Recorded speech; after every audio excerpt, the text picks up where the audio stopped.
শহর কলকাতা, যে শহর থেকে বহু মানুষই দূর দূরান্তে ছুটে যান একঘেয়েমি কাটাতে। কেউ যান পাহাড় দর্শনে, কেউ যান সমুদ্র দর্শনে, তো কেউ বা আবার অন্য কোথাও। আবার ধর্মের প্রতি ভক্তিভাব থেকে কৃপালাভের আশায়ও বহু মানুষ ছুটে যান দূর দূরান্তে। কিন্তু অনেক সময় আমরা আমাদের আশেপাশের অনেক কিছুকেই মিস করে যাই। একেবারে খাস কলকাতায় হুগলি নদীর তীরে জোড়াসাঁকোতে দক্ষিণ ভারতীয় স্টাইলে নির্মিত বৈকুণ্ঠনাথ মন্দিরটির কথা কজনই বা জানেন।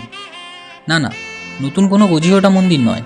শহর কলকাতার বুকে এই মন্দিরটি তৈরি হয়েছিল আজ থেকে ঠিক ৬৪ বছর আগেই।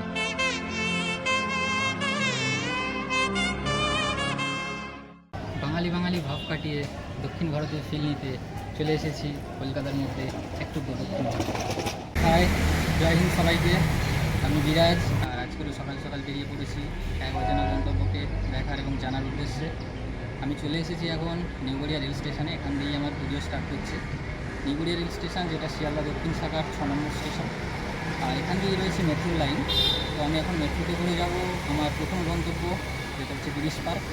তো চলো যাওয়া যাবে।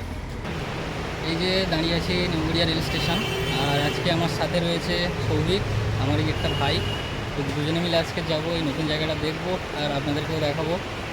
চলো, এখন যাচ্ছি নিউগড়িয়া রেল স্টেশন থেকে, যেটা লোকাল ট্রেনের রেল স্টেশন, সেটা দিয়ে মেট্রো লাইনে যাচ্ছি মেট্রো স্টেশনে।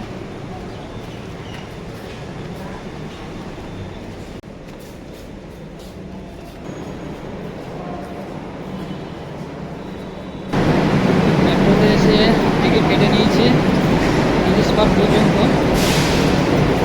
আর এখন যাচ্ছি মেট্রো লাইনে। এই যে টোকেন নিয়ে নিয়েছি।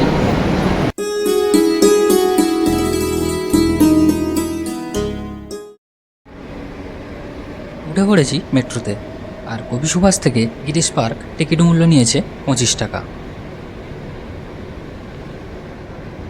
গতকাল রাত্রে ঘুম কম হয়, ভাই হালকা করে একটু ঝিমিয়ে নিচ্ছে, আর আমি সেই ফাঁকে একটু ভিডিও করে নিলাম।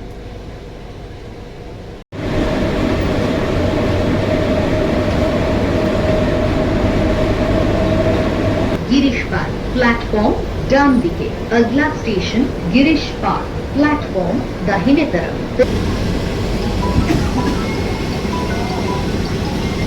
Station Girish park station.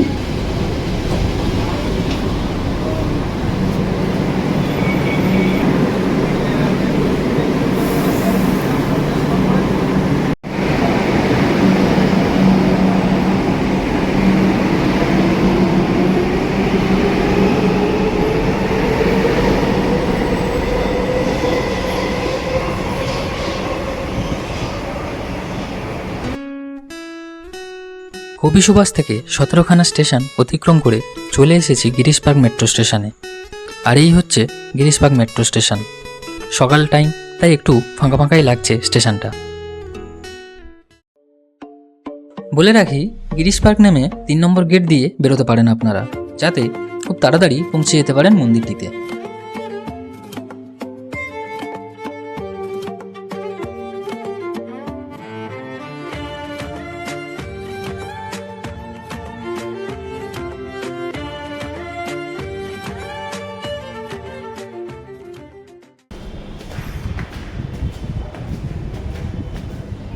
Girish park metro স্টেশনের ৩ নম্বর গেটটা ঠিক এইরকম জায়গায় পড়বে। এইখান দিয়ে বেরিয়ে শুধু বাম দিক দিয়ে চলে এসেই এই একটা চৌরাস্তা পেয়ে যাবেন, চারমাথার মোড়।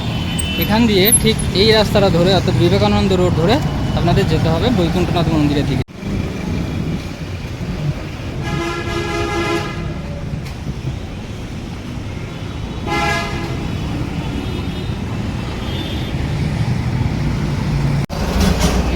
থেকে মাত্র ৫ মিনিট হেঁটে ৭০০ মিটারের পর চলে এসেছি বৈকুণ্ঠনাথ টেম্পেলের একদম অপোজিট সাইডে, রাস্তার অপোজিট সাইডে দাঁড়িয়ে আছি। আর এই যে পিছনে, এটা হচ্ছে সেই টেম্পেল। তো এখন যাব, ভিতরে ঢুকবো, দেখবো আর দেখাবো কী রয়েছে না রয়েছে।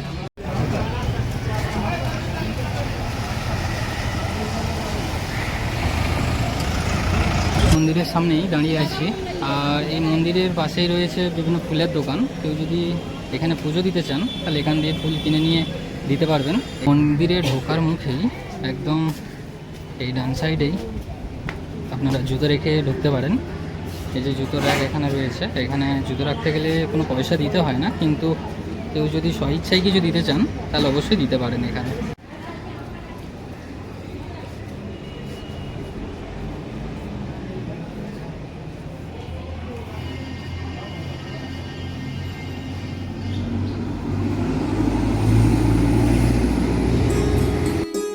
শোনা যায় পূর্বে এই জায়গাটি প্রিন্স দ্বারকানাথ ঠাকুরের সৎ ভাই শ্রী রমানাথ ঠাকুরের বসতবাড়ি ছিল। পরে 1960 সালে মহারাজ রেবতী নারায়ণ তিওয়ারির পুত্র মহারাজ প্রয়াগ নারায়ণ তিওয়ারি দ্বারা এই মন্দিরটি নির্মাণ হয়েছিল।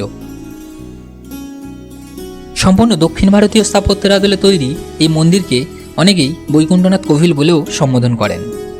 আমরা জানি বিষ্ণুর আরেক নাম বৈকুণ্ঠদেব, আর দক্ষিণ ভারতে শ্রী বিষ্ণু বৈকুণ্ঠ রূপেও পূজিত হন।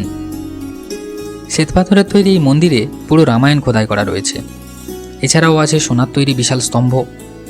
মন্দির প্রাঙ্গণটিতে প্রবেশ করলেই চত্বরের দুপাশে দুটি হাতি স্তম্ভ দেখা যাবে। সিঁড়ি বেয়ে উপরে উঠলে দেখতে পাওয়া যায় অসংখ্য মূর্তিযুক্ত নাট মন্দির।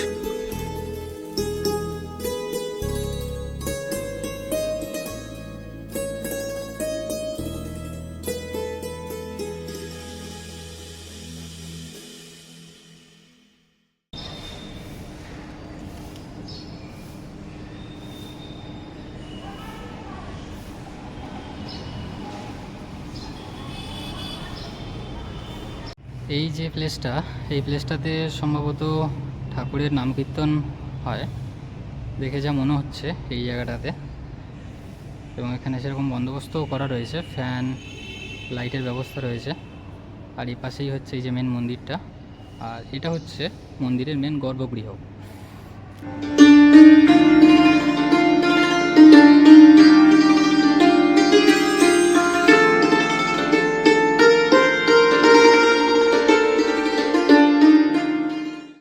এখানে যে মেন গর্ভগৃহ, সেই গর্ভগৃহে ফটোগ্রাফি বা ভিডিওগ্রাফির কোনো অনুমতি নেই, সেজন্য আমিও আপনাদের দেখাতে পারলাম না যে ভিতরে কি রয়েছে। আর আপনারা অবশ্যই এখানে এসে ভিতরে ঢুকে দর্শন করতে পারবেন। সেক্ষেত্রে ছেলেদেরকে অবশ্যই ধুতি এবং মেয়েদেরকে শাড়ি পরেই আসতে হবে, তবে আপনাদের গর্ভগৃহে ঢোকার অনুমতি থাকবে। এখানকার যে পুরোহিতরা রয়েছেন তারা কেউ এখানকার নয়, অর্থাৎ বাঙালি নয়, তারা এসেছে শুধু দক্ষিণ ভারত থেকে। আর ওনাদের কাছ থেকে যেটুকু জানতে পারলাম যে এখানে যেহেতু ফটোগ্রাফি ভিডিওগ্রাফি অ্যালাউ নেই, সেহেতু কেউ ফটো বা ভিডিও তখন তুলতে পারবে যখন সন্ধ্যা 6টার সময় ওই ঠাকুরটাকে বাইরে বের করানো হয় পরিক্রমার জন্য। তো ওনাদের কাছ থেকে আমি আপাতত একটা ফটো পেলাম, যেটা আপনারা এখন স্ক্রিনে দেখতে পাচ্ছেন। এই ফটোটা আমি ওনাদের কাছ থেকেই নিলাম। শোনা যায় এই মন্দিরে এসে প্রার্থনা করলে ভক্তদের নিরাশ হতে হয় না। মন্দিরটি প্রতিদিনই খোলা থাকে, সকাল 5:30 থেকে বেলা 11টা এবং বিকেল 4:15 থেকে রাত্রি 8:30 পর্যন্ত। এই মন্দিরের এরিয়াটা খুব বেশি বড় নয়, তবে মন্দিরে আসলে যে একটা আলাদা শান্তি পাওয়া যায় সেটাও এখানে আপনারা পেয়ে যাবেন। আর সুদূর কলকাতায়, দক্ষিণ ভারত থেকে সুদূর কলকাতায় আপনারা দক্ষিণ ভারতের ফিল নিতে অবশ্যই চলে আসতে পারেন এই মন্দিরটাতে। অবশ্যই ভালো লাগবে আশা করি।